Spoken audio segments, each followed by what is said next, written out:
What's up, my people? What's up, my people? It's your man Trayvon Pratt with AIM, always improving the mind. I know it might look different because I got all this RM on, but what is RM? It stands for Rebuilding Men. We are rebuilding men. It is Men's Mental Health Month, and we got a guest for y'all, special guest, one of my brothers who I'm working with, and we're intertwined on some personal projects that we can't wait to release, some things behind the scene. And it's just a whole lot of good stuff going on. I don't want to spoil anything that we're about to talk about. So, first and foremost, let me set this up right? So, we men, a lot of times we like get to a breaking point when we're talking about adversity, but we know that adversity builds character. It don't feel like it in the moment. Then a lot of us lose our identity when it comes to separation, whether that's a breakup, divorce, ending friendship, whatever the separation is. We kind of get lost after that. So then we're gonna touch on all of those things. One second. Come on in. So we're going to discuss all of these things. Um, and I just can't wait. Let me go ahead and bring my guy on, Mr. Paul DeBerry. What's up, beautiful people? What's going on? My God, what is going on? Man, life is amazing, man. Always amazing. Always amazing. Even when it's not amazing, it's amazing, man. Oh man, I said that on the live yesterday. I said, people say life be life, but I'm looking at it like that's a good thing. Like it should be. I love when life. Not that it's challenges and adversity all the time, but it's beautiful too. Yeah, you don't want the opposite. You don't want life not the life. Yeah, right. That death be deafing. Yeah,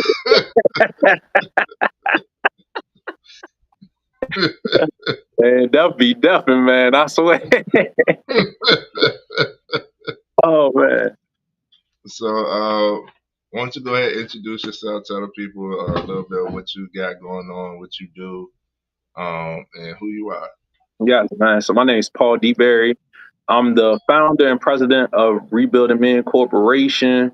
It's an organization or a nonprofit that's geared towards the betterment mentally, spiritually, physically, emotionally, financially of men, but then taking it a step further, taking those men in our elevation and our evolvement and going out and spreading that love and the knowledge and everything that we learned out in the community. Um, and then also, I'm a financial coach as well. I got my life insurance and investment license. So when it comes to that area of expertise, when it comes to rebuilding men, I touch on all those spaces. But my specialty or the thing I got credentials in is in finance. So I'm a father, son, brother, cousin, and I am who I am, and that's the best way I could probably introduce myself. I am who I am. Yeah, I How am, did you? Look, how did you discover who you were? man. Lots of time with self. The time, and the crazy part, who you were is who you are now, but who you are now is going to be who you are in the future. You know what I'm saying? I'm speaking in like riddles a little bit, but what I learned through my journey, as far as rebuilding men, in particular myself, is that you might learn who you are now, but the question is, do you like who you are now? And if Mm, you don't like it, what are you going to do about it? And I chose to change the things that I didn't like about, or I wasn't comfortable with myself, far as confidence, far as building relationships with people and things like that. So how I found out who I was taking inventory of the things I've done, taking inventory of the people around me, because a good way to figure out who you are is look at the people around you. You know what I'm saying? Birds of a feather flock together. So look at the people around you. But I think even more importantly is who do you want to become? And so that's the phases that I kind of go through to figure out who I am. Who I am now might not necessarily be who I am in the future, but it's certain essences or certain particular parts of yourself that just never change. You know what I'm saying? That's just the essence of who you are. But all the other stuff, man, that's constantly evolving. So I am who I am, meaning I am who I am today. But somebody might meet me on the street tomorrow and be like, "Nah, man, he an asshole." Somebody else might meet me. I probably was an asshole that day. You know what I'm saying? That's who I was at that time. You know what I'm saying? So it's just learning that we all got different dimensions of ourselves, and just accepting that, but also accepting if you don't like it, you got the ability to change it. Absolutely, man. Absolutely. And that's where always improvement comes into play, because if you want to improve intentionally, I tell people, like, man, like, I kind of cringe at the word change when people talking about themselves, like they want to change themselves. It ain't so much about changing you. You are who you are, but to develop more, like a lot of us need to practice more patience. That's one thing that we want to be enhanced in. Need more patience, just discover our own tolerances, learn your triggers, what it is that you can handle. And if you want to build your endurance in any of those areas, then you can do this intentionally, so you can improve yourself and improve upon your lifestyle, or your gratitude, your capabilities, everything. Like, you can learn a skill, you can learn a language, you can learn all types of things, learn more about yourself.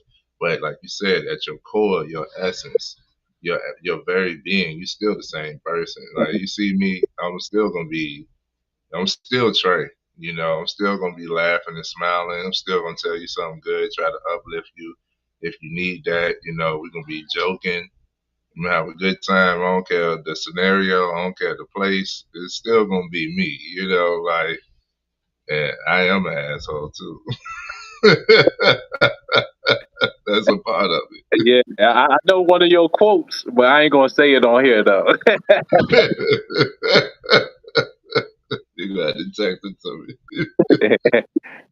Talking about humbling people. Yeah, yeah, yeah. So I love all of that. Message. We gonna get rolling. All right, So, so I let you choose. What we're gonna be talking about. So, what is rebuilding men? Can you like summarize that for us? man. And how Rebuild. was that came into play? Yeah, so rebuilding men came into play through me going through my divorce. I ain't gonna be long winded about it, but the basic essence of it is I feel like it broke me down to ground zero. You know what I'm saying? Mm, It broke me down mentally, emotionally, spiritually, physically, and financially. you know, mm, but you know, I had to figure out what's life gonna be like for me after this. So mm, I'm the type of guy that family is everything to me. I love my parents, I love my grandparents, my siblings. And now you think about a wife and somebody you plan to spend the rest of your life with, and you got a child with, and you got a family with, and now that ideal or that vision you had is gone. It's not happening no more. So now you got to figure out, well, dang, what's my next steps? What's life gonna look like for me after that? And that's where the rebuilding process came in. First, it was just figuring out how to get past my relationship. You know what I'm saying? Get over those emotions and things like that. But then what I realized when I first started rebuilding men, and shout out to Trey, man, he came out to like one of my first meetings that people came to, because a lot of people, because I wasn't promoting it like how I should, I was doing these meetings for a while and nobody would show up. You know what I'm saying? Then I met with Trey. He's like, yo, man, we got to push this out. We got to do this. We got to do that. And so my first meeting where we had a good turnout, Trey was there, man. And how it started off was just more so like a therapy session. Just get everything off your chest. You know what I'm saying? What have we gone through? And I loved it. And I thought that was great. But then I remember sitting back and I was like, well, we got it off our chest, but then what? Like, yeah, we spoke it out, and that's the first step, and that's a very crucial step. But it got to be some actions behind it. So the rebuilding part came from one speaking out wherever you at in life, whether it be you know, I'm depressed or going through a state of depression, you know, I'm broke, you know, spiritually I'm lost, you know, getting that out. So now we can work on, okay, now that you're in this space, let's work on rebuilding yourself back up. So that way, those things that was weaknesses for you or issues now become your strength. My divorce is the best thing that ever happened to me. I tell my ex-wife all the time, they're like, yo, thank you for leaving. I appreciate it because I feel like I became a better person through that. And shout out to this dude, Todd, I met Sunday working out with our Sunday workouts. We'll talk about all that stuff later, but I got a chance to rap with him and we worked out and talked for like about an hour and a half. And I came to this thing where I learned that you could turn your traumas into blessings. It might not feel like it in a moment. And shout out to my man Pastor X. We say lessons and blessings, seasons and reasons. And so I was like, man, you know what? That's it, man. That's the game plan. So those things that was issues for me became strengths. If I would have stayed with my wife, my relationship with my daughter probably wouldn't be what it is now, man. So I gotta, like I said, man, I turned what was a dark time for me and turned that and transformed that to make myself even more stronger and resilient to get through those situations and become a better man because of it. And I'm thankful for everything that I've been through because I needed to go through that to get to where I'm at today. That's amazing, man. Because I was going to ask that, like, what would be some steps? What does the process of rebuilding actually look like? So you said the first step is speaking it out. You gotta acknowledge, hey, I ain't right now. You know what I'm saying? Because if you think you're okay and you're not okay, you're not even gonna be receptive to any help. You're not even gonna be looking for help. You know what I'm saying? So the first step is just acknowledge. Like I remember I was going through the separation at first, and nobody knew about it. But like I didn't tell nobody, my parents, my closest friends, nobody for like a month. But people, sorry about that. I forgot to put the phone on do not disturb. Hold on. One second. All right. So yeah. So dang, I lost my train of thought for a second. But so speak it out right for a while. Nobody even knew what you was yeah, going through a separation. they didn't know what I was going through. But the moment I told people what was going on, now they was like, "Yo, man, hey, I can help you with this. I can help you with that."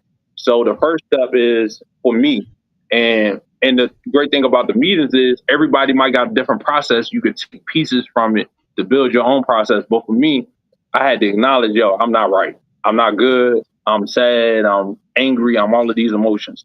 Then after that, once I realized that, then I had to assess where I was at and then figure out a game plan on what to do next. A great book that I wish I would have known about it earlier, but it's a routine that I started developing, and the book just like re-emphasized it. Was The Miracle Morning by Hal, I forgot his last name, by Hal something. And he talks about his routine that helped him get out of a state of depression that he was in. And for me, working out, Trey invited me out to the steps out there in Libby Hill. Started working out. I fell in love with it. I get all my pain, all my anger, frustration, whatever out, and be exhausted. So now that I got it all out, I'm tired. I'm just like, all right, I'm past it now. Let's go on with the rest of the day. You know what I'm saying? So for me, working out, affirmations, writing down not who I am, but who do I want to be? What's the qualities I want to exude out that I feel like will get me to whatever level that I need to get to. So I started writing out my affirmations, started working on meditating, taking time out 10 minutes, morning, afternoon, and evening, just clear my mind of anything or try to just cut off the electronics, all of those things, and just focus on your mind. And then visualization. So just visualizing like what do I want my life to look like? You know what I'm saying? What do I want my family to look like? What do I want my business to look like? Just start visualizing positive things, not where you are now, but positive things to kind of unlock your mind. And then the other big thing was reading, man. I started becoming an avid reader, and I actually got to get back to it, but I used to turn my car into like an e-library. So every time I Mm. was in the car, I was listening to like an audio book. How to Outwit the Devil was one of my favorite audio books listening to. Um, The Richest Man in Babylon, The Great Salesperson in the World. I would listen to the books, but then I also go back and physically read them. And those was the main things, as far as for me, that helped rebuild me to where I want to go. Because I had to change my mindset. I had to change my mindset. And then what naturally end up happening for me, but some people might have to go out and look for it, is you might got to change the people that you're around as well too. You might got to get around some positive minded people, people that uplifting you. If you're not already around that, people that speak life into you, people that's gonna help try to, you know what I'm saying? They ain't gonna pull you along, but they're gonna try to encourage you to, to get up and keep moving and keep going. So those are the main things for me, that when men come to me and talk about like rebuilding men and what does that look like, what do we do, and how did I rebuild myself? Those are the main things that I go to. Powerful, powerful. Bro gave y'all step by step, man. So you acknowledge that you actually dealing with something. I spoke on this yesterday, and we can't speak on it enough because the misconception, the miscommunication is that men do not have emotions. That is false. But we aren't supposed to just be super reactive to our emotions. We are supposed to acknowledge. So that's the first thing. Acknowledge that you're actually dealing with something, that you're actually going through something. Then working out the physical component to handling emotion, to handling what we're dealing with. When you work out, you are literally releasing a stress hormone. You cannot be in the same level of stress Mm, when you work out. It will reduce it. And that workout don't have to be extreme. You can go for a walk, right? You can do the steps. You can do some push-ups real quick. Do a few jumping jacks or a whole workout. I know when we push ourselves to that tired point, you done gave it your all. Ain't nothing else but the next thing, you know? So now it's like what's next? Like that really helps with the anger and everything, right? So then the next step was affirmation. mm, Tell you guys this all the time. Write it down. So now we talking about writing down how you feel, writing down how you want to feel, writing down your situation. When you write these things down, they become reality. They become visual. It's out of mind and it's in front of you. So mm, now you are able to actually see and pinpoint what is a problem, what is a solution, instead of just having it all floating in the mind. Where you want to work at, what should you work at, what's the real issue, prioritizing everything. Affirmation, speaking highly of yourself, mm. speaking yourself into existence, like who you want to be and where you are. Now you know what to work on, right? Next thing, isolation, healthy isolation to get in tune with self, but you're still gonna have to come back out. Yeah. Isolation. I like that term. Yeah. Are you a psychologist? Am I interrupting a podcast or something? Yeah, I'm on the podcast. Oh, okay. So what are you, like a mental health dude or something? Yeah, man, absolutely. Mindset The coach. business. Mindset He's back Yes, coach. to sir. business. All right. Well, later on, I'm at work. I'll come back and talk to y'all. All right, bet. All right. Much love. Thank you. Hey, my man, the best in the business right there, man. Yeah. The next step was visualization. You can really visualize when you write it down because, like I said, you can see it. But then visualization, I did a whole video on it about it's like intentional daydreaming. You know what I'm saying? Like really play out the scenario. Really play out like you ever got asked the question like, what would be your perfect day?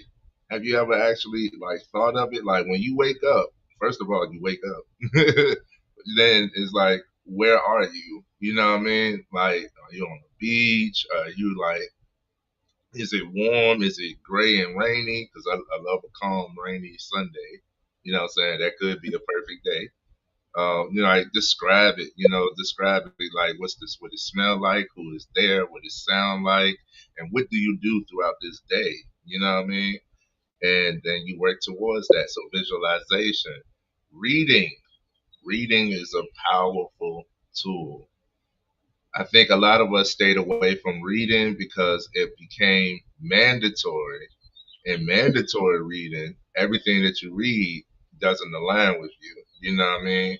So a lot of us gotten away from reading from that aspect alone. It's like, I don't really need to read, and that's because you're reading a lot of things that just don't sit with you, don't align with you. But when you find things that you're interested in, you ain't gonna be able to put the book down. Trust me. I started off with comic books. I started off with manga. You know what I mean? And then from manga, I went into more of the fiction, fantasy, right? And then from there, it was like, oh, I could actually use this for for what it is that I say I want to be better in. There's books for everything, like everything.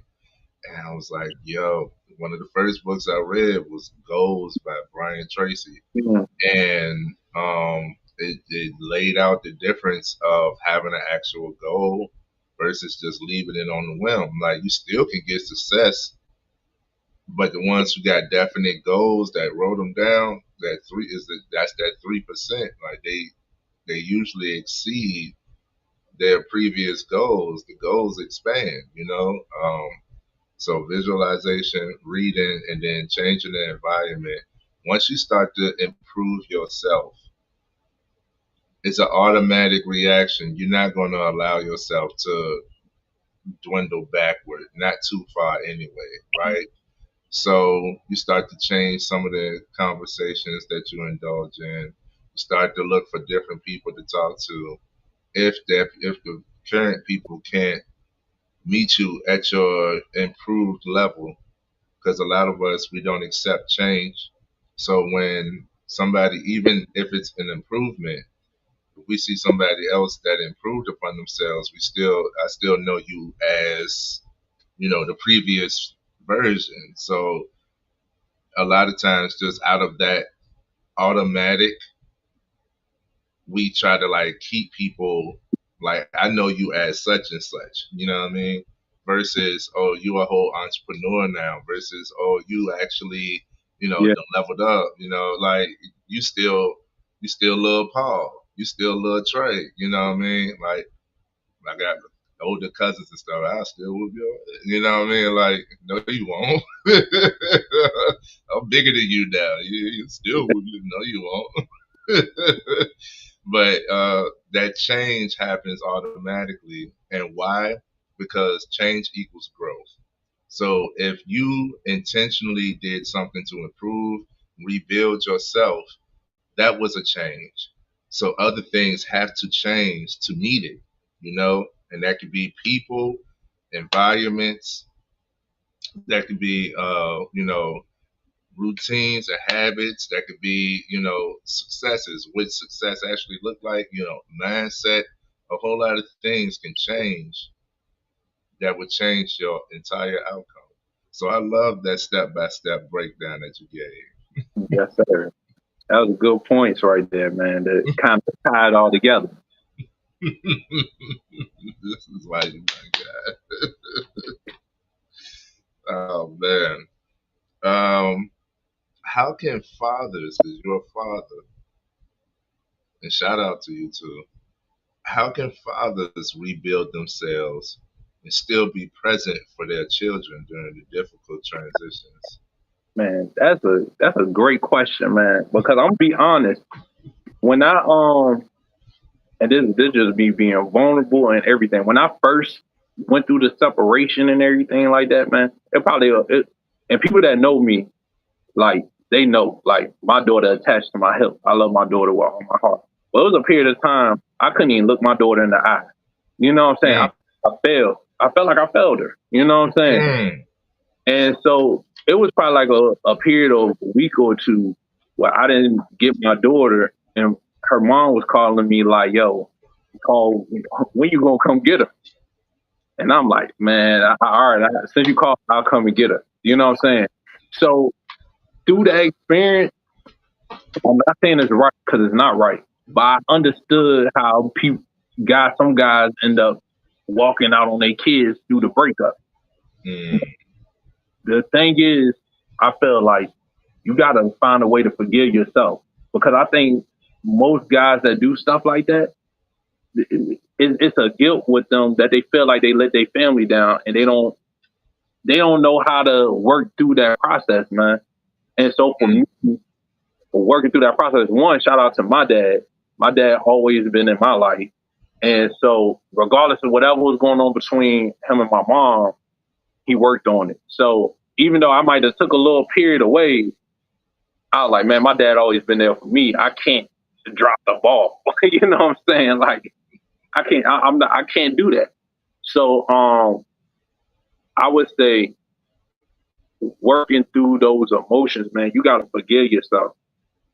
You got to forgive yourself, and you got to forgive your partner. You know, whoever you had the child with.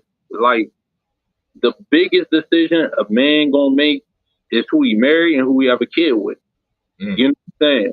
Like those are life changing decisions. Those decisions that's gonna affect you for the rest of your life.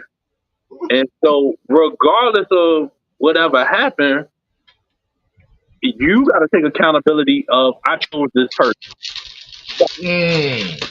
You know, person I chose to do whatever such and such with this person is my responsibility to try to figure out a way to work through this the best way for the child. And going going through that spell of not seeing my daughter and then seeing her and then learning how to rebuild a new relationship with her where it's not based on your mom, it's based on it's only me and you now. You know what I'm saying? When you spend time with me, it ain't your mom there. It's only me and you. So I had to cultivate a whole new relationship with my daughter and she was like 3. I think she was like 3 or 4 at the time when we first separated. So getting used to having her just on my own and focusing on that relationship was big. So that whole process of fatherhood and overcoming the divorce or breakup or whatever you're going through to still be a father and present in your child life, man, I would say one, forgive yourself and take accountability. You know what? It didn't work out. I made some mistakes. The other person made some mistakes, but it is what it is now. You need to move forward. I forgive myself for whatever mistakes that I did wrong to lead to this point. I forgive the other person. Let's focus on our child and creating the best situation for our child through all of this. And that's just how I moved, man. And for me, because I still had emotions for my ex-wife at the time, it took a little while to learn how to push the emotions to the side. Because a lot of guys, man, and I got to speak on this part. A lot of guys, and I'm with y'all on this at first as well too. That you be like, yo, I don't want no guy around my daughter and da da da da da. And I be with y'all. You know what I'm saying? I was like that at first too. I was ready to crash out in the beginning. You know what I'm saying? I was off in the house. You know what I'm saying? I was gonna pull up on people. You know what I'm saying? I was doing all of that. But The quick story that I'll share is it was one person in particular that I did pull up on, and I found a way to get to him. And the crazy part was I got an address, and I it was like a verified address, so I know it was like the right address. I can't talk about the steps I took to get the address, but I got it. So I was gonna pull up on them the whole time over there. All I'm listening to is Jeezy, Gucci. You know what I'm saying? I'm getting in that mind state of like, yo, it is what it's gonna be. It's gonna be. You know what I'm saying? Like either I'm gonna beat up on him, and then hopefully I feel better, or if he beat up on me, he gone. He out of here. Or I it's one or the other. And I know it's guys out there that can relate because I didn't talk to guys and they know it. You know what I'm saying? You get to that point where you just don't care. You don't care. And you ready to throw it all away. You ready to crash out. And I'll speak on the nonsense behind that. But I was drove all the way out there. And when I drove out there, man, it was just an empty field. And it was an actual address. And when I drove out there, it was an empty field. It was no houses out there.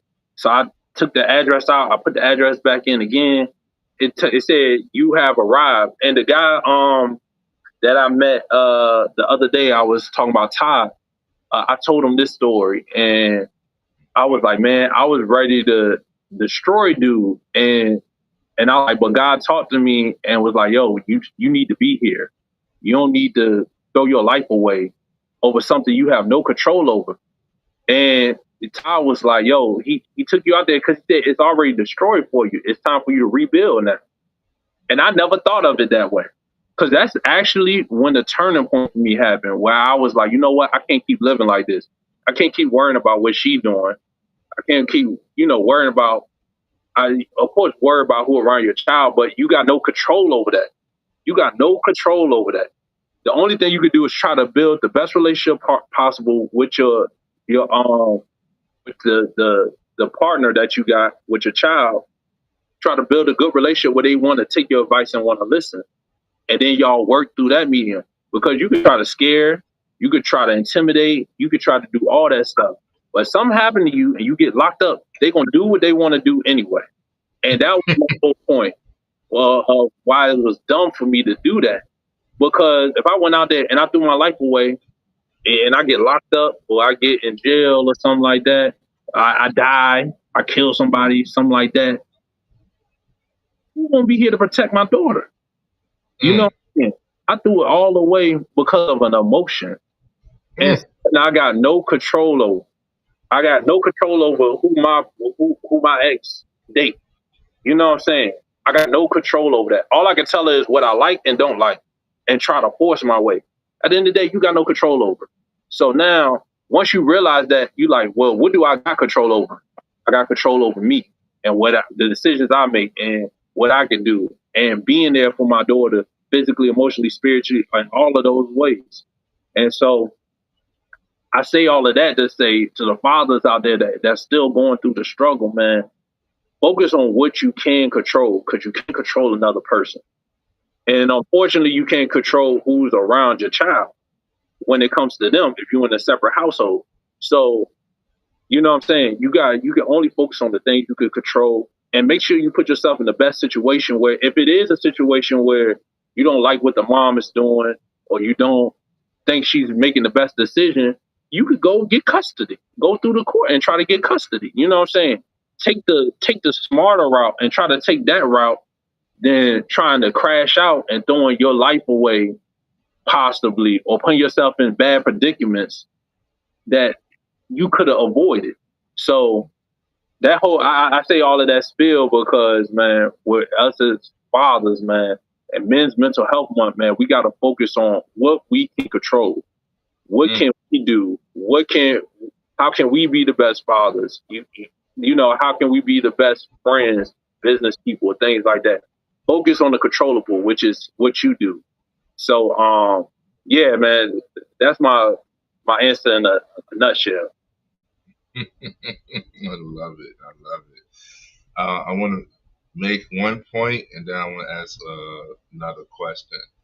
You had spoke on like reacting out of a place of guilt, Mm. and that guilt is one of my most challenging emotions. I think guilt will make you do way more than love, will make you do way more than fear, will Mm-hmm. make you do way more than a lot of other out of guilt, you'll do all types of stuff. Like out of guilt, you can become shameless or shameful. You know what I'm saying? Like out of guilt, man. So I want to have that discussion. We'll bring that to the surface another time. But please, fellas, acknowledge guilt. If you feel guilty, you got to put that. You got to put that energy. Guilt needs accountability. Mm. Mm. Because Yeah, I if like that. you because if you feel guilty, especially if it's something that you know what I'm saying. Basically, guilt is when you know you was wrong. You know what I'm saying, but you don't want to admit it, or you trying to crash out or big up yourself. You know what I'm saying. Guilt needs accountability, Mm. and once you can take accountability, the guilt will ease, and once you have that to where you can actually make a decision and move forward, now, we're talking about rebuilding. But guilt is a tricky emotion, and we'll talk about that on another topic, another time. Yeah, The that's a other big to talk about, man. For real. big, like I struggle. Yeah. That's one of my main challenging emotions that I struggle with. I try not to do anything that I would feel guilty of. But because of that, yeah, I can feel guilty about anything if I think about it too much. You know what I'm saying? So we'll talk about it at another time because I know our time is a little bunched right now. So, and we got a lot more to get to, man. Paul dropping gems this morning. And shout out to everybody that's been able to chime in.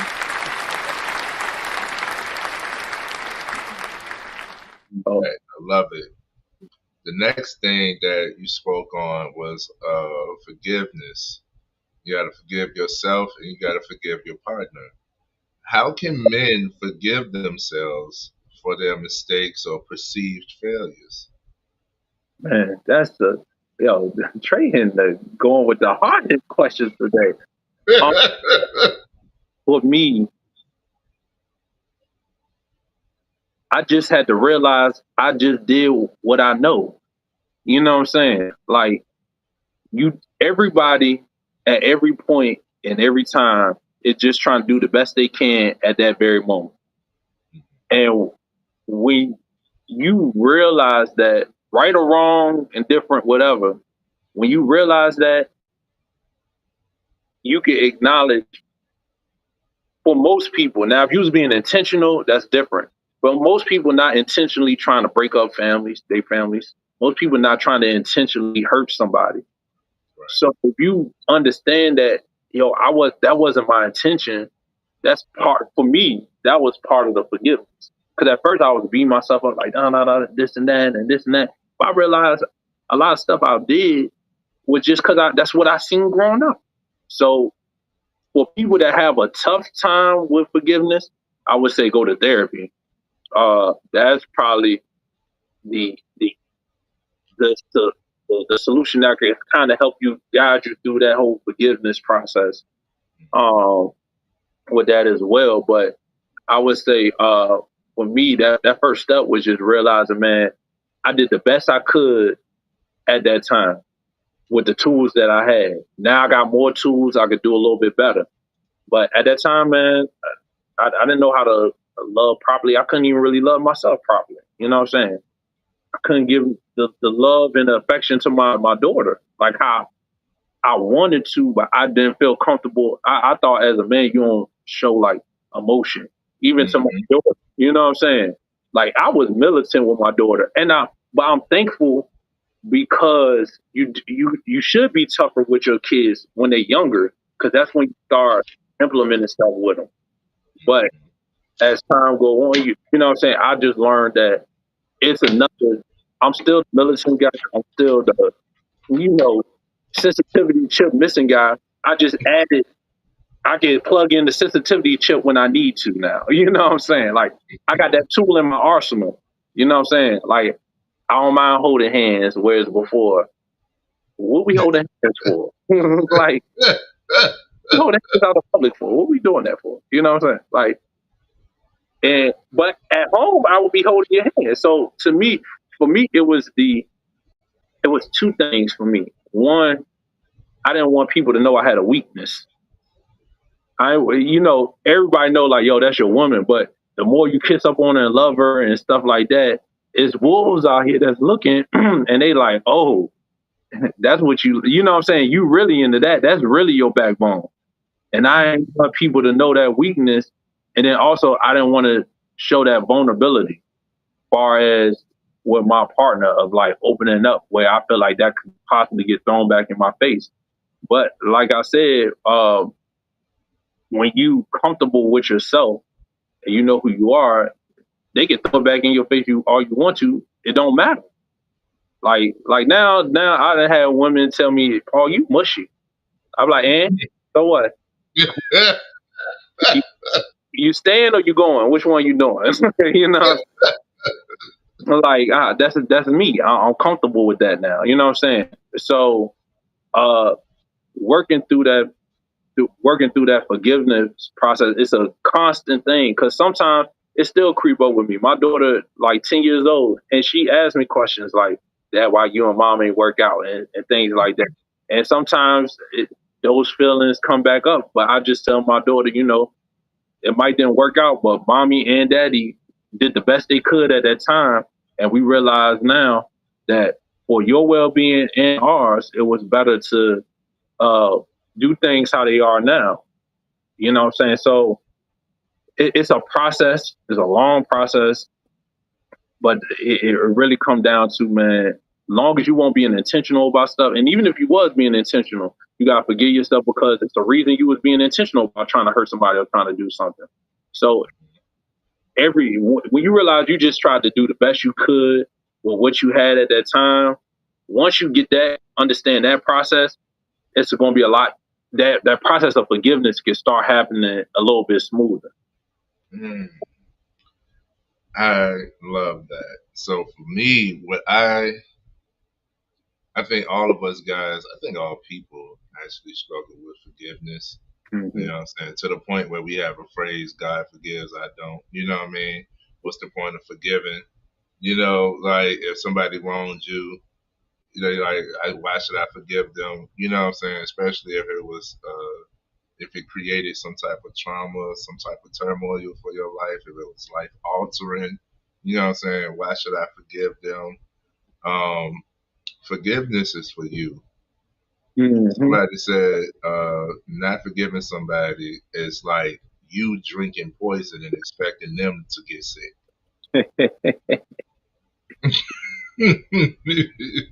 you know, Oh, like like you carrying the weight. So when I had to lean into forgiveness, first thing I had to do was accept. I have to accept what happened because a lot of times, like I big up myself. So a lot of times, like I don't want to accept that whatever you did had an effect on me. You know what I mean? yeah. First and foremost, like I don't want to accept. So I'm disacknowledging that I even feel a type of way because of you. That's a vulnerable position that makes me seem to myself weak. Yep. But I'm like, yo, like it's not weak, it's honest. And I need to be brutally honest with myself. Mm, So when I get to that point, it's more so like, I really gotta accept the fact that whatever happened, happened. And once I can accept, then I can move forward. yeah. Right? I can move forward. And with moving forward, I'm willing. I think I'm one of the most willing people I know. Because most people aren't willing. I'm like, yo, I'm willing to try again. I'm willing to, try differently. You know what I'm saying? Maybe we not gonna be partners, but we could be friends. I'm willing to at least have the conversation to get some clarity of what has actually happened. You know what I'm saying? Because if I just go off of my perspective alone, I could be missing something. So first thing I got to do is accept what happened. If I want to continue, or am I'm then willing to try, for that person. You know what I'm saying? In some type of reprimand. Um, but forgiving myself, I have to realize, like you said earlier, I did the best with what I had at that time. Hmm. So a lot of times we have to forgive ourselves repeatedly, because as we continue to grow, as we continue to develop, the more we learn, we like, how could I not see that then? Yeah. You know what I mean? Like, how could I not, like, it was all there, you know what I'm saying? And if you never learn from it, what I learned is you will keep going through the same scenarios until you learn what you need to learn from it, Yeah. right? That's one of the ways that life teaches us. That's one of the ways experience teaches us. You're going to keep experiencing the same results until you learn what it is that you need to learn from it. Setting a boundary, or, like, you know, what, what are you tolerating, and all of the things that we spoke about earlier. So how can men forgive themselves for mistakes or perceived failures? I say first, of course, acknowledgement, Hmm. knowledge the perceived failure or mistake, especially when it's on you. You got to accept it. Accept that that's what happened. I remember, when I was going through a rough patch with my wife, I just wanted to make things, I wanted to speed the process, you know what I'm saying? So I'm like, all right, it happened, you know what I mean? But so on, like, I'm here, you know what I'm saying? Yeah. And it's like, nah, bro. Now I'm not taking accountability. So it was at one point, a pivotal point, where I'm like, yo, you really about to lose this person because you trying to shirk off what what you did. You know what I'm saying? So I had to accept that I hurt her, and it means that even though it wasn't intentional, even though it wasn't what I saw it was, I still had this effect on her. I had to accept that. And from there I was like, okay, how can I move forward? They say the best apology is change behavior. Now Mm. what can I do? You know what I mean? Instead of just trying to talk it over, instead of just trying to, like, not take accountability, like glaze over it and get on with life. You know what I'm saying? It happened. So what? Go on. You know what I'm saying? Instead of doing that, I had to really sit with it, accept it, and I had empathy. Like, damn. And once she told me from her perspective, I was like, that's crazy. Like, really, you just been sitting by and waiting on me. You've been watching me the whole time, and I've been continually, you know what I'm saying? Like, choosing, what I'm saying? Choosing what is, considered disrespectful to you. And I'm like, dang, it wasn't my intention. But all right, now I learned because I accepted that. And now I notice when these patterns or what I'm doing, you know what I'm saying? Because it's not, if we been talking about relationships, breakups, divorce. A lot of people, I hear, like, all right, so they say, don't come to me with just the bare minimum. The bare minimum is basically respect. You know what I'm Mm. saying? But that respect is built through communication. What is it that I could do to show you respect, and what are the boundaries draw the line where it would be disrespectful. You know what I'm saying? Don't leave it to assumption. Once that happens, now we're building something because I respect you so much. You respect me so much. You're not trying to disrespect me, vice versa. You know what I'm saying? A lot of times, what happens after that is we start to wean it down because there's less appreciation for what's now considered the bare minimum. Yeah. You know what I'm saying? But make sure the bare minimums are met. Make sure that you show appreciation when somebody is going out their way to make sure that you are getting these needs met. All right, Mm-hmm. and that alone, a relationship can last forever. Because it's all respect. That's what it comes for a man.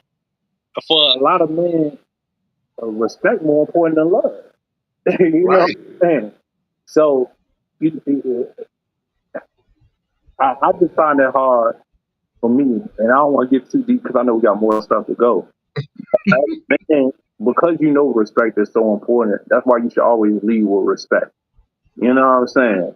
And whether it be a man or a woman, it should always start with leading respect. And like you said, we got to get back to that is the bare minimum. Like, yo, regardless of whatever happened, yo, I'm gonna respect you as a human being, and Mm-hmm. we understand that. Mm-hmm. So how can men forgive themselves for mistakes or perceived failures? I say you got to acknowledge the wrong. Then you got to accept your part in the wrong, and then you can make the adjustment. I like that. Right to the point. Acknowledge, right? Acknowledge, accept, adjust. And real quick, then you do a podcast about like forgiving yourself, or something like that Yeah, I did one. earlier this year, right? I think so. Y'all had to go check. And Yeah, we on YouTube. Go to the live section, and everything I've been doing it live, so it'll be there. yeah. I think I remember watching it when I was in North Carolina, and I remember you was saying something similar to what you talk about. So he consistent, y'all. He consistent. Yes, indeed.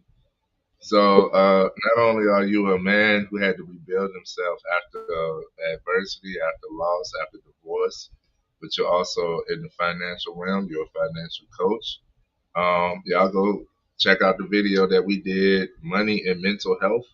Mm-hmm. So when a man's financial stability crumbles, how does that impact his mental health and sense of identity? Man, I gotta take a pause on that one because depending on every man's different. But if you sum Mhm. me, the ability to be able to provide is the basis. It's like the foundational level of a man. And when you can't do that, you view yourself differently. And then a lot of times, because you view yourself differently, or you're feeling the type of way about yourself and your ability to be able to provide, now sometimes you might hate on other people that's doing, that's God's places, and you make excuses for yourself of why you're not where you're supposed to be. You know what I'm saying? Mhm. And so now all of that turmoil that's going on in your head spill over into your family life, where bills might get tight, you can't do the things that you want to do. Now you walk around angry, upset, frustrated. When really the issue is you, but the real basis is your ability to be able to provide at the level that you want to provide at. Everybody got different levels. They want to be able to provide at. You know what I'm saying? I think I talked about it on the last podcast. Everybody got people got a median of the amount of money they feel like they need to be able to provide for themselves. And sometimes that's our ceiling, and we gotta learn how to break through that. But some people be like, "Yo, if I made $50,000 a year, I'm good." And what happens is, if you make 100,000, you might spend more than you spend to get back down to your median level because that's what you used to operating at. So learning how to control that mind, but getting back to financial instability, when it comes to a guy, because I've been through it a couple of times. You know what I'm saying? It's crushing. You know what I'm saying? Like it could get depressing, and it gets to the point where like you be like, yo, man, what value do I got to bring to anybody? Like what can I do for anybody? What can I do for my? You know what I'm saying? I could just barely get what I need to get for my child. You know what I'm saying? Let alone you got somebody else you trying to talk to, can't even take care of somebody else. You can barely take care of yourself. So it's really demoralizing, but I always got to finish with the positive. The positive is you can change it. I mean, there's so many different ways to make money out here. You know what I'm saying?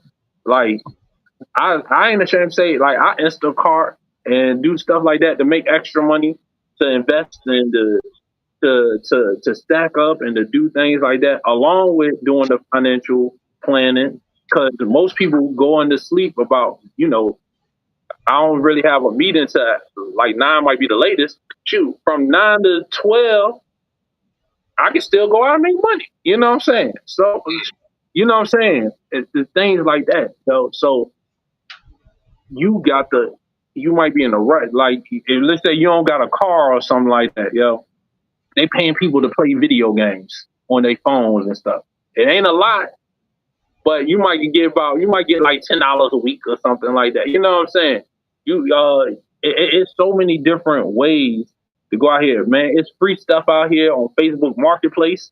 Go find you something, clean it up, sell it, flip it. You know what I'm saying? We got to get to that hustle mentality, and that's the thing that I had to tap into because my dad is a hustler, man. You know what I'm saying? Like, I love my dad. I got the utmost respect for my dad. My dad been getting it ever since I was young, you know what I'm saying? Like, whether it be through a job or whether he did it on his own. My dad always was doing multiple things, always found a way to make some money. And so even when I got through my dark periods, I figured out a way to make some money. You know what I'm saying? Whether it was through my financial services, whether it's through cutting grass, you know what I'm saying? You don't got to be broke. You choose to be broke. You know what I'm saying?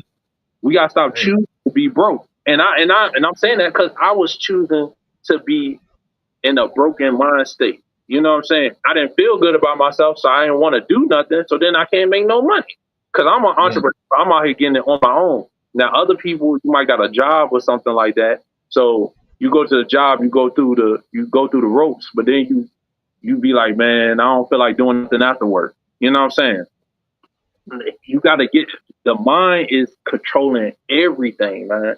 Controlling everything. So the financial stability make you question who you are as a man, your ability to be able to provide, and your importance in people's lives. And it's an understandable feeling. But I'm here to tell you, you don't got to stay stuck there. You can get out that feeling by looking. You know what I'm saying? Wanting to do more. Because what happened is we get in the pit. We like, and I went through this in 2023. I pretty much got down to zero. You know what I'm saying? And I'm just being honest with y'all. I'm the finance guy. But somebody asked me like, yo, Paul, why should I go with you? Go, talk with you about stuff. Because I was like, yo, I live this. You know what I'm saying? I knew the information, still left up, and then build my way back out again. You know what I'm saying? Because at least I know what to do when the money starts coming in. At least I know, all right, Paul, you need to be making X amount of money. I know how to budget. I know how to do the basic stuff. What the most important part is getting your mind right. The ability to want to be like, you know what? I know I need to make money. I need to figure it out. I got to figure out a way to go get it instead of feeling bad for yourself and sitting there and sulking. Take your time, feel bad, but at some point you got to be like, you know what? I don't want to live like this. I want better for myself. I want better for my family. I got to make some moves. And then you start making moves and you'll be surprised with opportunities and things that was always there you start taking advantage of because you made a simple change in your mind. Like when I was going through my stuff in 2023, I knew about Instacart. I knew about all these different ways to make extra money on top of, doing what I'm doing with the financial services. But I was just like, I don't want to do it. You know what I'm saying? I'm too prideful. I don't want nobody to see me doing this. Or I'm the finance guy. I don't want nobody to see. Man, forget all of that, man. I I don't care about the aesthetic. I care about actually being good. You know what I'm saying? I'm about what it looked like. Oh, it looked like down bad or whatever. Cool, but I'm not. I'm good. You know what I'm saying? Like I'm in a good space. But I'd rather look like I'm down bad but be in a good space than look like I'm doing good and faking the funk and I'm down bad. You know what I'm saying? So you gotta get that concept. Don't worry about what people are thinking about you or anything like that.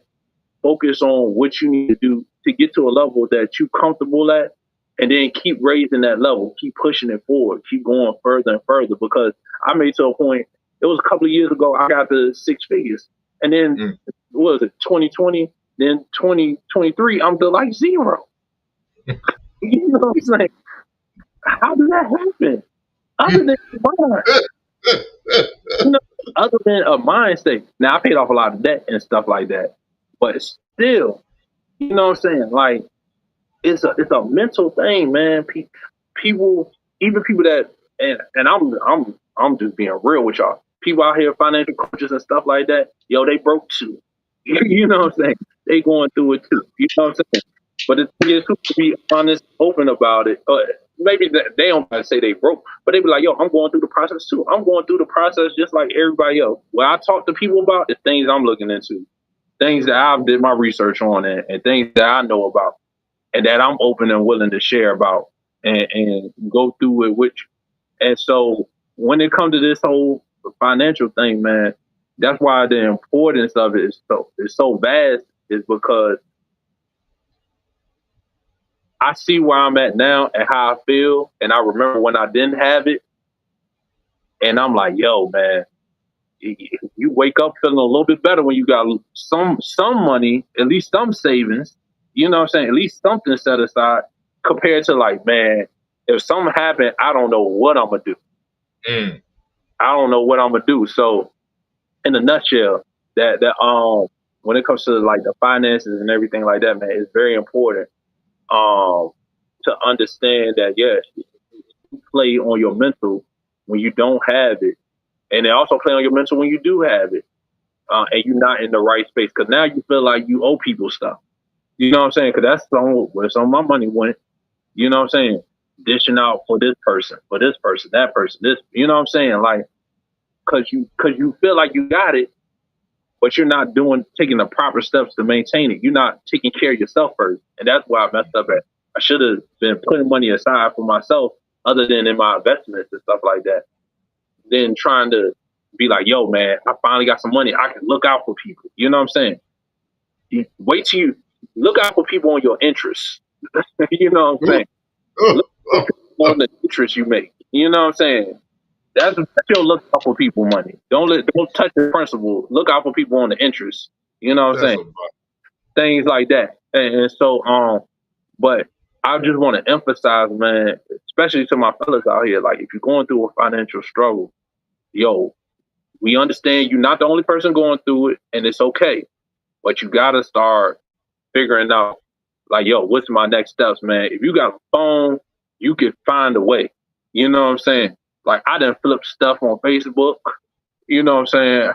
Cut yards, did whatever, along with doing the financial stuff, along with doing it, just to make sure, just to dig myself out of a hole that I created. That was on me. You know what I'm saying? And I'm doing it. I'm currently in the process of doing it. I'm in a way better space. I'm able to do more stuff for my daughter, which make me feel good. You know what I'm saying? Like, having the money. What Kanye said, and I know how we feeling about Kanye right now, but Kanye said, and I'll never forget this line: having money is not everything. Not having it is. Right. When you don't got money, it's a struggle. But when you got at least something, and you could be a little comfortable, you feel better about yourself, especially when you see the progress. I'm just telling my guys, like, yo, find a way to fight like hell to try to get yourself into at least a decently financial stable situation. I don't blow no money on no women. That's my thing anyway. But I definitely don't do it now. You know what I'm saying? Like I'll be let that be known. I don't leave with money. No, baby, I don't got it. I don't got it like that. You know what I'm saying? So you here tricking and simping because you know I gotta make you know.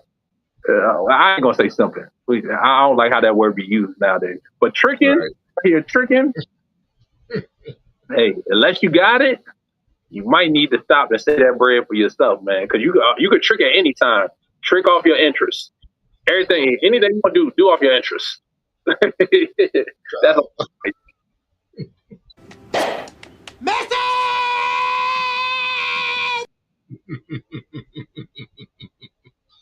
Hell yes, bro. What I would like to add to that is the effect of money and mental health. We attach our identity as men, as providers. The provision is the money. So when we emphasize the money, first of all, we got to talk about how we provide way more than mm, like financial. The financial is one area of provision. As a man, we provide so much more. So we actually have to have that discussion on another time. But when you learn that, then you'll realize, okay, let me get this area straight, or I might have all these other areas straight, but don't reduce yourself or devalue yourself based on the amount of money that you may have currently, because, like he said, you have control over that. You can change that. You can do something about that right now. And it's a mentality, it's a mindset. And that mindset I will conclude as willing. yeah, Gotta be willing. yeah.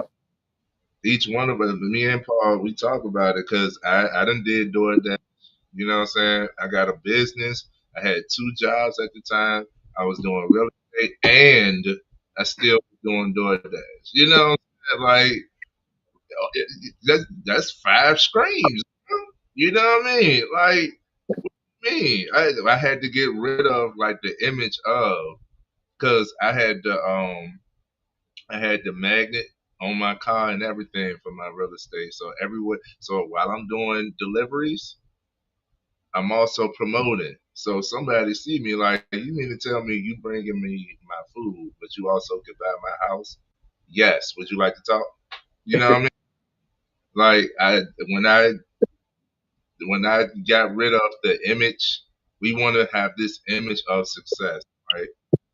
Please understand the imagery is there to boost your mental, is there to, we talked about visualization, but the process is rarely explained.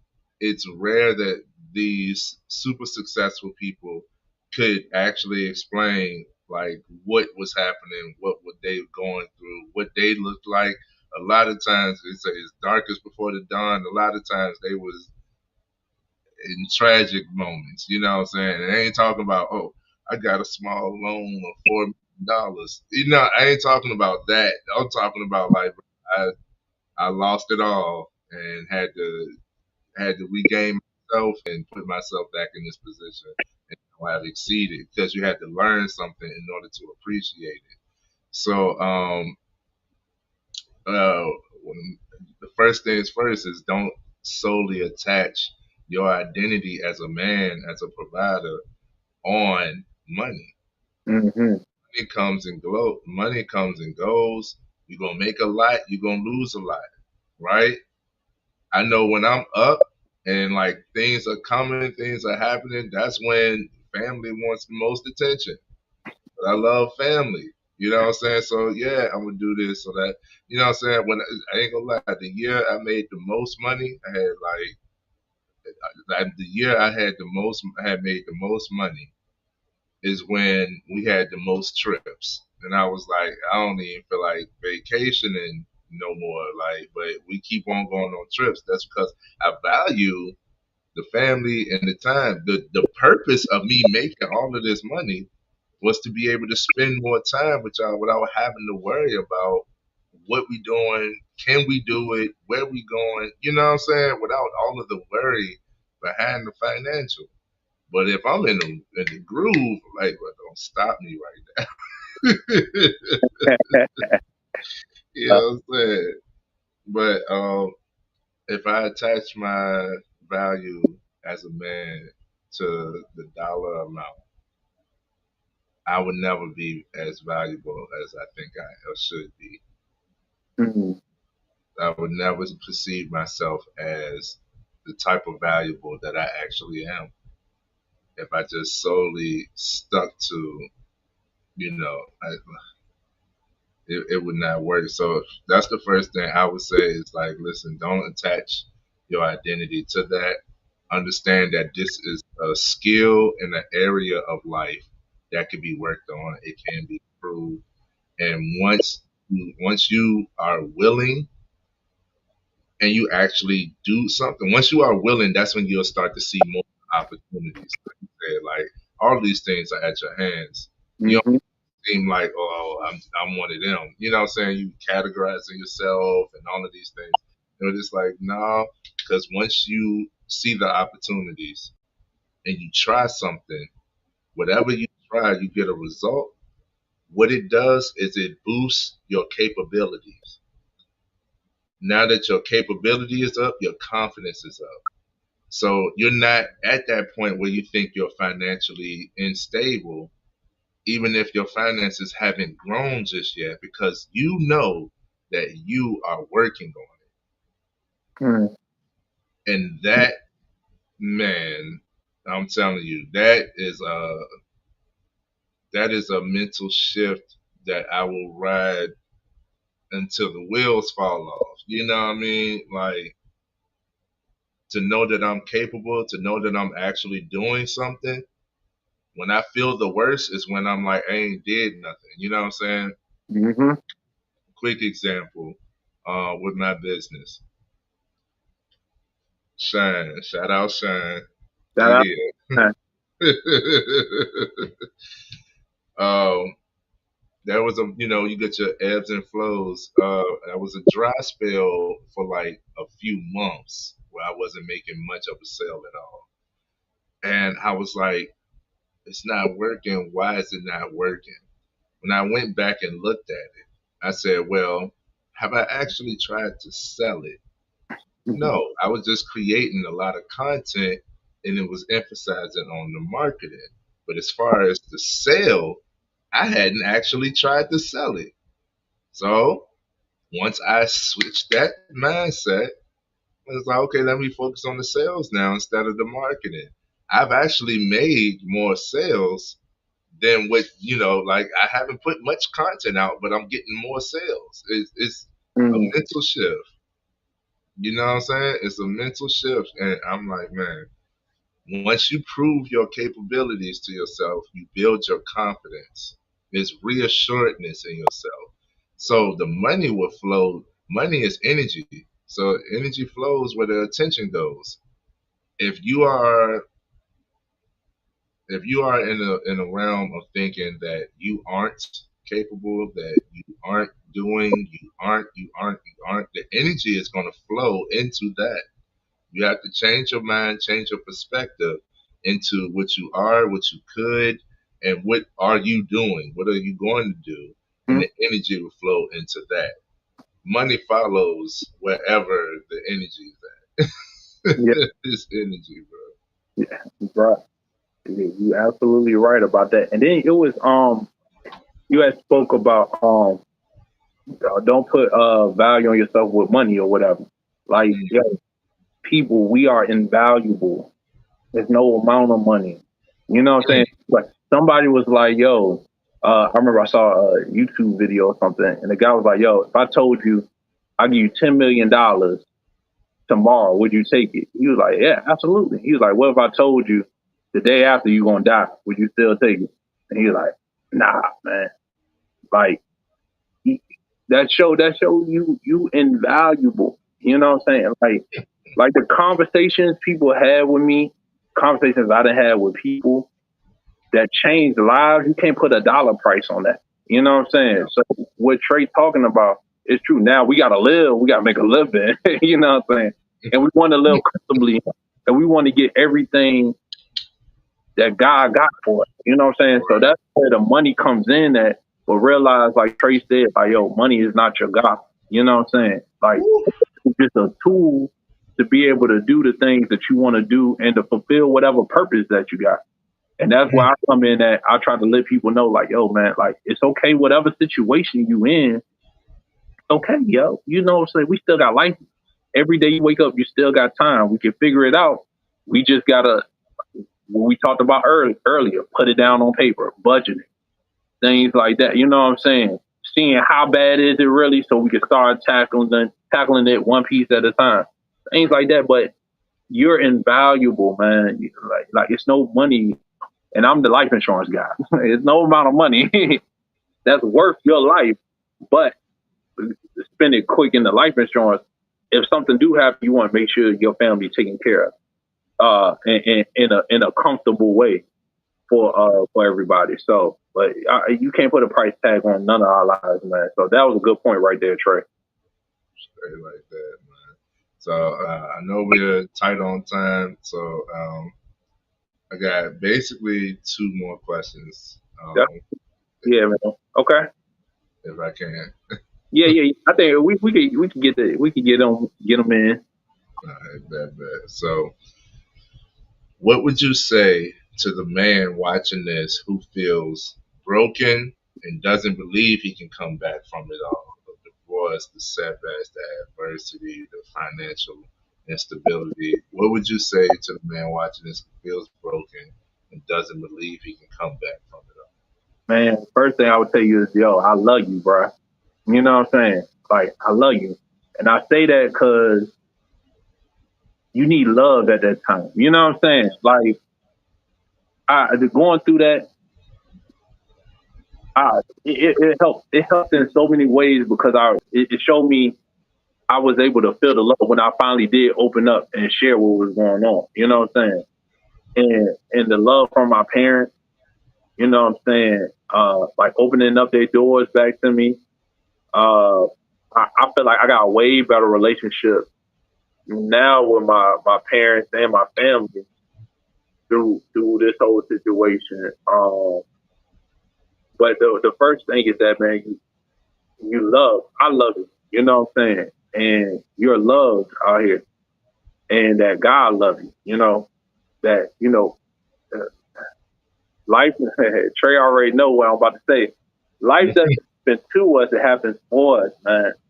And it's a blessing, even though it might not feel like it, or you might can't see it right now. But it's a blessing for the things that we go through. There was a guy named Smart, man, dope dude from New York. He got a video. He's like, it's a guy out there crying in a Lamborghini that he don't got the Porsche or whatever. Then he said, it's a guy that's crying right now in a Honda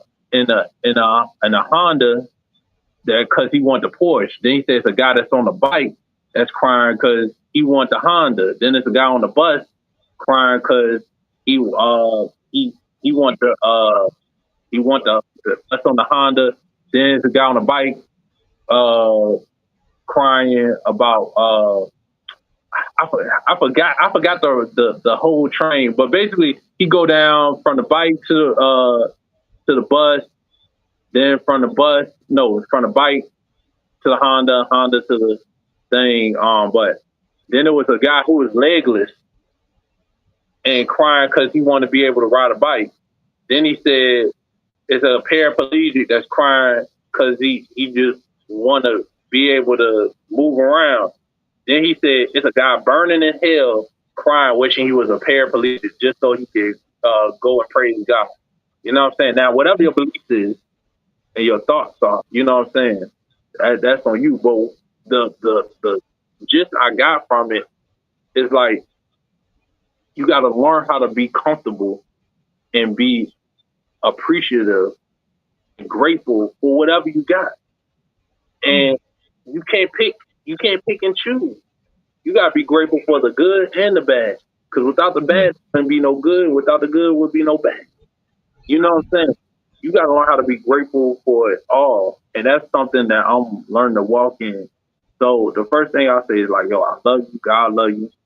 And then the second thing, yo, it's going to be okay, man. It's going to be okay. And I know it don't feel like that. And I hate to be smiling about it.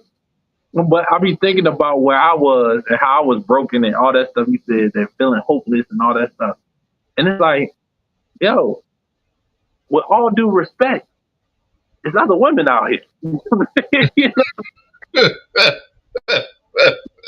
it's not over. It's not like that was the last woman on earth. You know? And now you gotta go deal with goats or something. You know what I'm saying? It's not that. That can move out the way for you so you can find a person that's better suited for you. You know what I'm saying? I've been in 2 relationships since I went through my divorce. Amazing relationships. They didn't last, but they was some of the best relationships I've had, as far as love and affection and things like that. It's just little stuff that why it just ain't work out. But it's been amazing relationships, man. So it's like, and each one seems like it get better and better. So it's like now that I understand that, I've been, depending on what stage of grief that person at, but if they the acceptance stage and they not, the not in the actual grieving phase, I'd be like, hey, look, bro, I'm done with it. Hey, man, there might be something better for you out there. And you know what I'm saying? It might be something that's more suitable for you. That's something that's that fit what you're looking for. Because you don't want somebody that don't want you. Because you always have to prove yourself to them. You're going to always try to bend over backwards and do this and that. You want somebody that's going to love you for you and who you are and stick with you for who you are and through this journey we call life. For as long as it's destined to be stuck, therefore. That person probably only came there to teach you a lesson about yourself so that you can improve and become better. So I would say those are the main things that I would say to somebody. Mm-hmm. Said what? It's love, bro. You heard no, you gotta start with love, man. And that's real. I love y'all guys out there, man. You know what I'm saying? And for the people that's going through it, that's what I know what I needed to hear. Because it feel like you alone and it feel like don't nobody care about you. And it feel like you the only person going through it and that life just passes you by. And I'm letting you know, bro, yo, I love you. You're not alone, man. Yo, keep fighting every day. Just every day, try to do something to pick yourself up. I used to watch because I couldn't sleep at night, I had to start watching like funny stuff because I realized if I laugh, I will feel a little bit better, and then I could, I could go to sleep. You know what I'm saying? Things like that, yo. So find something that can put a smile on your face, that can bring you some type of enjoyment, and just keep trying to make it every day. Just focus on trying to get through the day, yo. Get through the day. Eat. Make sure you eating out there, man, because I won't eat it. I lost mad weight. I lost 15 pounds in like a month or 2 from stress and oxygen. I wasn't even hungry. So, don't eat heavy or, you know what I'm saying? But, just, put some food, something that can give you some type of energy, a smoothie, something. Walk around in nature. Pray, meditate, whatever your spiritual beliefs are. You know what I'm saying? Tap into that. And just know, man, just try to get a little bit better, 1% better every single day. Try to get a little bit happier. Do something that makes you a little bit happier every single day. And you're going to be okay, bro. We got this. We got this, man. It's okay, yo. It's okay. I know it feels like your life is over. It's really probably just the beginning for you. And it could be the beginning of something so amazing because that's what it was for me. It was the beginning of an amazing journey for myself to find myself and to find real unconditional love and peace for myself, yo. So just try to get better. Just try to focus on that, man, and Yo, I love you, man. That's it.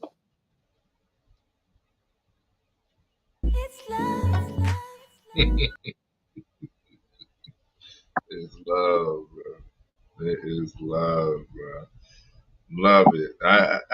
I take that personally. I needed that message too because this is stuff that they say you're learning when you get older. It makes more sense because younger me was one who put your feelings aside, or I think every guy needs the tough love, the brotherly love. You know what I'm saying? If you don't get yourself together, you're gonna have to answer to me type. And you know, I recently went to my love brother who is dealing with all type. He's dealing with a plethora of things, Mm. and outside looking in, it's like, okay, I got this solution, this solution, this solution. Do this, do this, do this. But I was like, he don't need all that right now. Yeah, What I realized he needed was what you said, is love, bro. yeah, man. He just needed to be like, and I just took him out of his environment. And I had like spent some time with him. We outside, we worked out. You know what I'm saying? And from there, we was able to talk, and I ain't asked no questions. He just let me know what was Yeah, on. yeah. Mm-hmm. You know what I mean? And I was like, yo, like, I gave him a hug. I gave him a few hugs, and just reiterated, like, yo, I love you, and that eased his mind and cleared his mind enough for him to continue. First of all, to continue. Mm, Second of all, to see himself. If he see me like this, like, okay, so it started to rub off. Like he got to see at least a little bit of what I see. You know what I mean? yeah, And coming from Big Bro, I told him I'm proud of him. You know what I'm saying? Even though you in the midst of your chaos, I'm proud of you. Like you're continuing to make decisions, even if they're not agreed upon by everyone else. You're making decisions, standing on them, mm, and making this thing called life happen in the best way that you can with what you got, with what you know at your current position. I can't ask for more.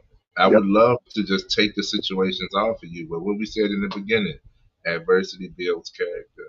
Mm-hmm. It doesn't feel like it when you're the one in an adverse situation. It doesn't feel like it. Doesn't feel good. I don't care. The triumph after the trial. The trial is a trial for a reason. It does not feel good. You will be uncomfortable. You will sometimes doubt, like, what is this? Sometimes you ask God, why me? Mm-hmm. You know what I'm saying? And afterwards, you might dig up your chest, like, why not me? It was supposed to Yeah, happen. You know what I mean? What Paul say? Life is not happening. to you, it's happening for you. It's straight like that, man. We got we got like a minute left. The last thing I want you to do is tell us more about the work you're doing with Rebuilding Men and how viewers can get involved. Yes, man. So, what I've been doing, man, really rebuilding men like the last month been in an incubation state because Mm, we've been working on a plan to progress and push rebuilding men out to a bigger platform. Um, we in talks about a office space right now, and then some potential other spaces where we could do some big things as well. That AIM is going to be a part of, and other organizations and stuff as well. So, shout out to MLM, brother Utley, and everything like that, man. So it's been in an incubation stage for about like a month now, but we got a website we wrapping up. We got business cards with the potential office space and everything coming out. We got some informational brochures and other stuff on the way, man. We really working on taking this thing to the next level. Because I was thinking about, I was like, man, the last time I was on here, I pretty much said the same thing. I'm like, man, that's not a lot. We got to progress a little bit. You know what I'm saying? But the thing is, we got things in store and in motion that, regardless of whatever's going to happen, these things is getting done. So, like I said, the website on the way. We got the business cards, promotional stuff. So as of right now, to get in contact with me, or to see what's going on with Rebuilding Men, you can follow us on Instagram at Rebuilding Men, spelled exactly how it sounds. And also you can go on there, reach out, get my telephone number, information, all of that type of stuff. But the things we're doing in the community, man, we got a network and build coming up in August that we're going to be, which is basically a community event, getting people out to just network and mingle amongst one another and just have a good time, good energy, raffles, stuff like that. We got Money Talks Monday, every Monday, which will be most of the time at North Park Library. Then we have our men's meetings on Saturdays, most of the time at North Park Library. But we got other stuff on the way. We got an elder program, and we've been working with our elders, cutting yards out here in the heat. Man, goodness gracious, yo. We love our elders, though. So we got elder programs where we look out for them, man, the same people that paved the way for us. And then, getting our men's stuff together. And the thing I would say, what I need, because I have a hard time sometimes telling people what I need or looking for. I'm looking for, we're going to start doing big events. So we're going to start needing like an event committee. And this is open to men and women, but people that can help put together like dope events. We're looking for that. And then the participation for our men's groups and other things that we got going on. Those are the main things that I'm looking for, man. I shout out and I appreciate all the brothers that do rock with us. And the things that we got going on, man, it's so dope, man. It's a great community. We just looking to build and expand upon it. And I take accountability that as the leader and the founder of Rebuilding Men, I'm going to do a better job with consistency and things like that with Rebuilding Men, because it's my baby, it's my vision, it's my dream, and the things that I see, and it only is going to go as far as I take it. And I need people behind me that's going to keep pushing me forward, even if I feel like stopping and standing still. So the more energy and the more great people like Trey that we can have a part of this thing and a part of what we got going on, the further we want to push uplifting our communities, the Black community, as far as circulating the Black dollar, getting the knowledge and everything out. Shout out to my guy, Pastor X. He's another financial coach. Does great things, man. EYL, Earn Your Leisure. It's so many platforms out here, man, that we working on trying to build up the community mentally and emotionally and financially, that we're going to work together and we're going to get this thing done. There's a shift coming, and I see it coming. I know it's happening where Black communities is going to start improving at a vast rate. And if you want to be a part of that, come join Rebuilding Men and plug into what we got going on. And some of these other organizations, shout out to the Men's Huddle, like a Rock Project, the Rock Project. There's a lot of dope people out here that's doing amazing things, man. And I just want to let people know about that, because real quick, before we get ready to end, a young lady I met Sunday, I was telling her about what I do. She's like, yo, that's amazing. She's like, it's not a lot of resources and stuff out here for men. I like, actually, it is. You just don't hear about them. And we all kind of like separated a little bit. You know what I'm saying? So working on building these bridges amongst all of our stuff. So men don't got an excuse on we don't got resources or we don't got this or we don't got that. Yes, you do. Come plug in here. You got access to all these other things. And so that's what we working on. That's the direction we heading.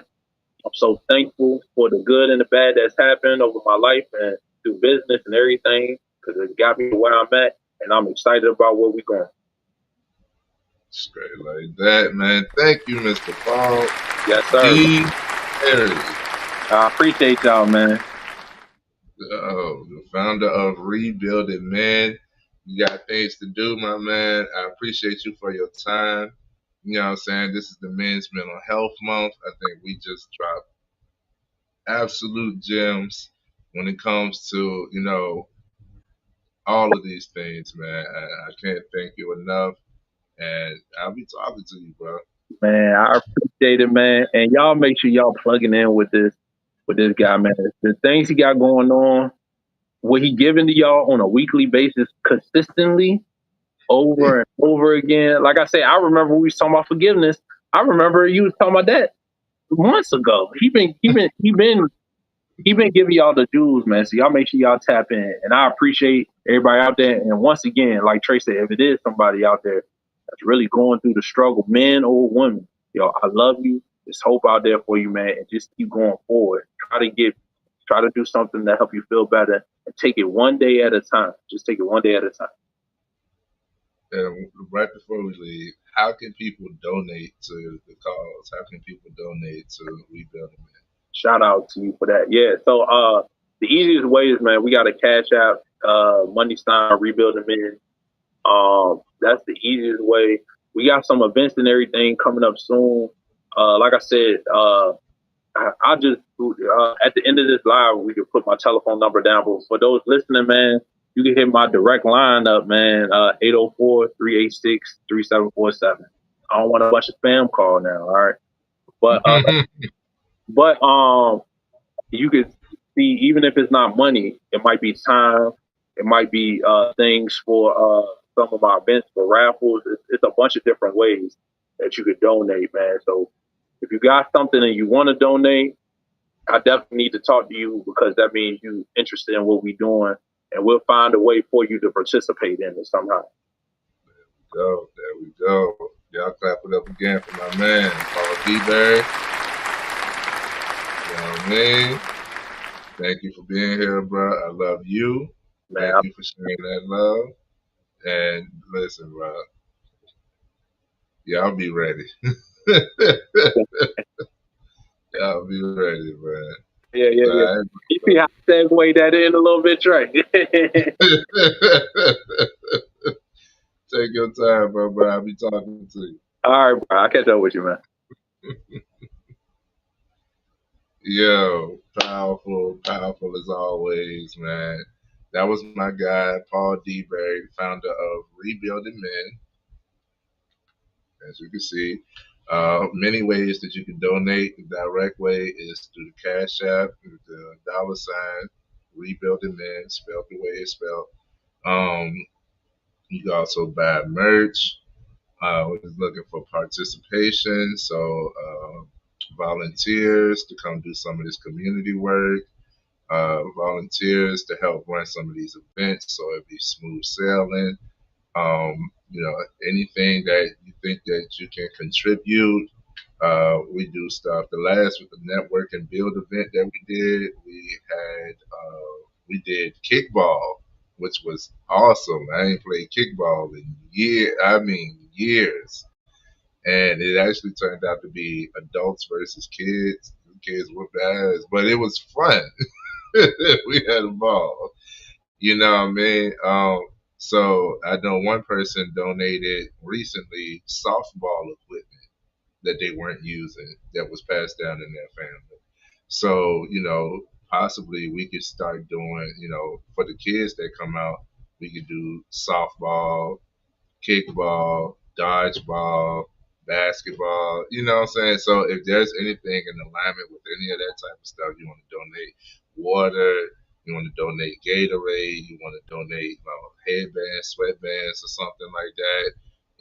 Equipment, balls. Time is always valued. You could do that. But that was my guest, Paul DeBerry, and he's talking about his foundation, Rebuilding Men, which was created from him having to rebuild himself after devastating loss and traumatizing situations, such as divorce. Yeah, I got thrown off reading the comment. My guy Avery, funny. Such as divorce, and learning, what type of man his child needs. You know what I mean? Instead of just a societal, blanketed version of what a man is. And, every guy that's watching this, every man that's watching this, as he said, I love you. Listen, I love you is love, is always love. Love is the foundation. And from there, you can boost yourself, you can pick yourself up, and you are more than capable of changing your situation. So don't lose hope when you're dealing with adversity. Adversity builds character. Don't attach your identity to the money. That is not where your true value is based, right? Um, don't lose your identity to the relationship because we will have many. And if you lose, don't attach yourself to all of these things. Attach yourself to who you are, the core being of you, your purpose, and we'll keep on moving. From there, my guys, I love you.